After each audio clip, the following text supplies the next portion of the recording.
സമയമാകുമ്പം ആരും നിനക്ക് അവസരം തന്നില്ലേലും വെളിപ്പെടുത്തേണ്ട സമയമാകുമ്പം, വെളിപ്പെടേണ്ട സമയമാകുമ്പം ദൈവത്തിന്റെ ഇടപെടൽ നിനക്ക് വേണ്ടി ഉണ്ടാകും.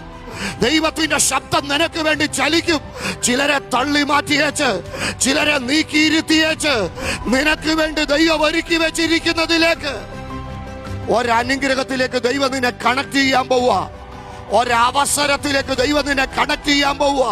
Reserved portion is hidden from human eyes. ഉറപ്പായിട്ടും മനുഷ്യന്റെ കണ്ണുകൾക്ക് അത് മറഞ്ഞിരിക്കുന്നതാ. ദൈവം തന്നെ സ്നേഹിക്കുന്നവർക്ക് ഒരുക്കിയിരിക്കുന്നത് ഒരു കണ്ണ് കണ്ടിട്ടില്ല. എന്തിനാ മറച്ചു വെച്ചത്? 30 പേര് വന്നിരിക്കുമ്പോൾ അവരുടെ എല്ലാം മുമ്പിൽ ടേബിൾ വിരിക്കപ്പെട്ടിട്ടുണ്ട്, അവരുടെ എല്ലാം മുമ്പിൽ ഫുഡ് ഒരുക്കപ്പെട്ടിട്ടുണ്ട്. പക്ഷേ അവരുടെ ആരുടെ മുമ്പിൽ വരാത്ത കൈക്കുറങ്ങ് ശൗലിന്റെ മുമ്പിൽ വരിക. എന്താ ഇതിന്റെ കാരണം? ഒറ്റ കാരണമേ ഉള്ളൂ.